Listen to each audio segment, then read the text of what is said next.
Bismillah, assalamualaikum warahmatullahi wabarakatuh. Nah, ya, Bapak, Ibu, pemirsa, ya, hari ini, saat ini kita sedang melihat ini bidara, ya, bidara. Kalau dalam Al-Quran ada disebut namanya sidr. Nah, coba cek. Para peruqyah biasa menggunakan daun bidara ini ya untuk mengatasi gangguan jin yang agak bandel, katakanlah seperti itu, buat mandi dan juga buat minum ya.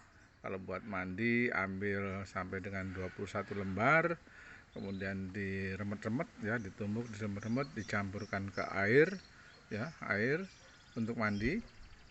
Tapi sebelumnya dibacakan ayat-ayat Al-Quran dulu, bacaan ayat-ayat ruqyah, Al-Fatihah, ayat kursi, Al-Ikhlas, Al-Falah, dan Anas, tidak-tidaknya itu. Lalu digunakan untuk mandi selama beberapa hari. Juga bisa digunakan untuk membersihkan rumah. Jadi dicama ya, dicampurkan dengan air 1 ember, kemudian air tersebut digunakan untuk membersihkan rumah, disiram-siram, diciprat-ciprat untuk ngepel dan sebagainya. Kalau untuk minum diambil 7 lembar. Nah, diremet-remet, dicampurkan dengan air minum, dibacakan ayat ruqyah, lalu diminum. Atau bisa juga direbus terlebih dahulu, dibuat seperti teh. Ya, dibuat seperti teh. Ini daun bidara. Nah, apakah manfaat daun bidara itu hanya untuk mengatasi gangguan jin saja? Tidak. Nah, ternyata manfaat dari daun bidara ini atau pohon bidara ini sangat banyak ya, sangat banyak, diantaranya untuk mengatasi kista ya. Nah, tapi sebelumnya kita lihat dulu ya, bidara ini karena nama di beberapa tempat berbeda-beda. Ada yang menamakan kayu ular, ada menamakan bidara laut, ada yang menamakan bidara pahit, ada bidara gunung, ada ya macam-macam ya, bidara laut. Nah, itu macam-macam. Nah, kalau di asing ada namanya maba putih ya, dan macam-macam lah gitu ya. Kegunaan utamanya sih sebenarnya kalau efek kimianya ini bisa digunakan juga untuk racun tikus.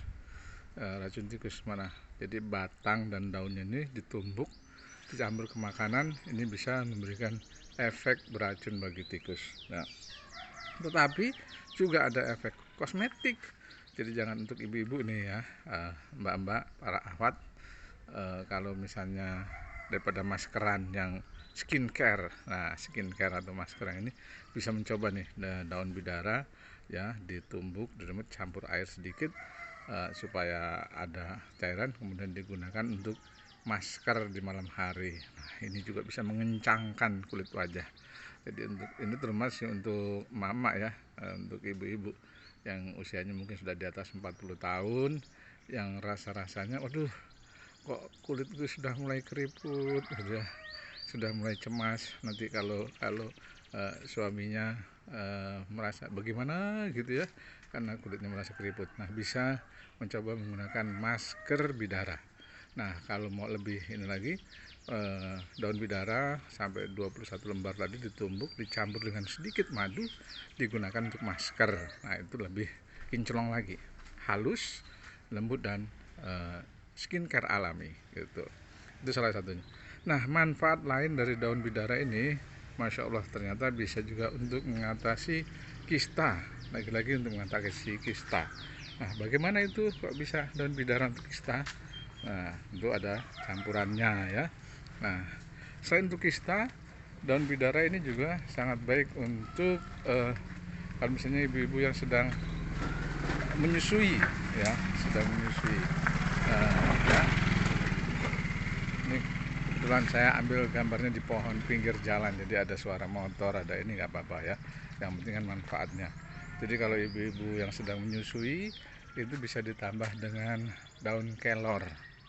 Nah, insya Allah ini sangat baik, bisa di sayur bening, tambah dengan jagung manis. Wah, mantap ya.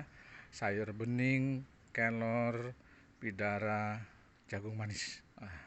Ini untuk menguatkan dan melancarkan ASI dan juga menambah nutrisi. Kenapa menambah nutrisi?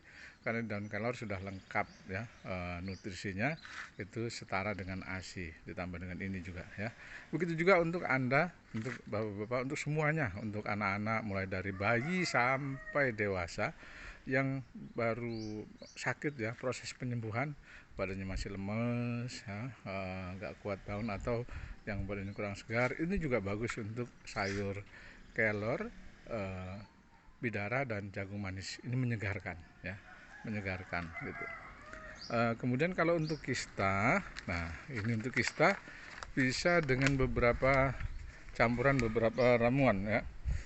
Bisa dengan bidara laut, kemudian benalu. Nah benalu, tahu ya benalu? Benalu itu tumbuhan yang tumbuh di tumbuhan lainnya, jadi numpang hidup. Jadi kalau ada kata pepatahnya seperti benalu, seperti benalu ya, ya seperti benalu lah gitu ya. Nah itu jadi seperti benar orang itu, kalau dibilang benalu itu berarti konotasinya negatif, numpang hidup. Nah itulah begitu juga dengan benalu, dia numpang di pohon lain, bisa benalu mangga. Jadi tergantung ya, tergantung. Kalau kista ini bagus juga dengan benalu mangga. Kalau untuk kanker payudara bagus dengan benalu jeruk. Nah sekarang ini kita untuk kista ya, bisa menggunakan benalu apa saja. Yang bagus benalu teh, benalu teh ya. Benalu teh itu sudah banyak juga yang menjual di toko-toko herbal, di tukang-tukang jamu, benalu teh. Kemudian bidara ya, itu 1 sendok ya, 1 sendok ini dihaluskan kira-kira jadi 1 sendok. Kemudian benalu teh itu sekitar setengah genggam, dan ditambah dengan daun sambiloto. Daun sambiloto itu kira-kira 17 lembar. Nah sambiloto juga sudah banyak yang menjual yang kering ya, bisa menggunakan. Nah ini semuanya direbus ya, direbus dengan 5 gelas hingga tersisa 3 gelas gitu ya, hingga tersisa 3 gelas gitu ya.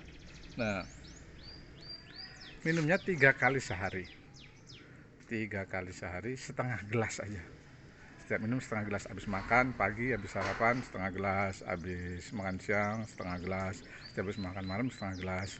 Nah besoknya itu masih ada sisa, berarti 1,5 gelas lagi. Nah itu bisa diminum esok hari ya, itu belum basi.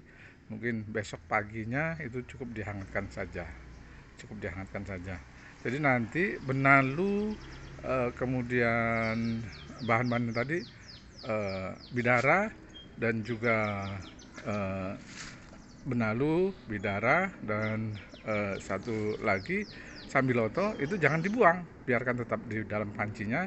Besok pagi dihangatkan kembali dan diminum. Jadi cukup bikinnya 2 hari sekali gitu ya, bikinnya 2 hari sekali. Kemudian ini untuk minuman di ini, tapi khusus malam hari sebelum tidur ya, untuk mempercepat proses penyembuhan kista. Itu bisa ditambah dengan membuat umbi temu putih ya. Umbi temu putih itu seperti temulawak bentuknya. Biasanya di pedagang jamu juga ada, dan juga temu mangga. Nah temu mangga ini biasanya dipakai untuk lalapan. Kalau misalnya kita makan sayur pindang gitu ya, biasanya tersedia temu mangga kecil-kecil ya. Nah jadi temu putih itu sebesar telur itik itu 2, kemudian 2 buah ya. Kemudian juga umbi temu mangga itu juga 2 ya. Keduanya itu dikupas, dicuci, kemudian diiris tipis-tipis, direbus dengan 3 gelas, direbus dalam 3 gelas. Kemudian sisa 1,5 gelas, sisa setengahnya. 3 gelas direbus, sisa setengahnya. Nah setelah itu barulah diminum 1 kali per hari. Jadi malam hari saja sebelum tidur diminumnya. Itu 2/3 gelas ya, 2/3 gelas. Sama prosesnya seperti yang tadi, ini sisanya bisa diminum esok harinya. Jadi minumnya cukup, atau membuatnya bisa 2 kali sehari, 2 hari sekali ya. Oke, mohon disimak ya, apa yang ini bisa diulang lagi kalau misalnya kurang jelas. 2 hari sekali, bukan 2 kali sehari tapi 2 hari sekali ya, itu membuatnya. Oke, selamat mencoba, mudah-mudahan apa yang saya sampaikan ini bermanfaat, terutama untuk ibu-ibu, untuk mama yang ingin kulitnya kencang, kemudian ingin kistanya sembuh, dan juga ingin gangguan jinnya terhapus dari dalam dirinya dan dari dalam rumahnya. Semoga bermanfaat yang saya sampaikan. Wassalamualaikum warahmatullahi wabarakatuh. Oh ya, terakhir jangan lupa subscribe, like, and share ya.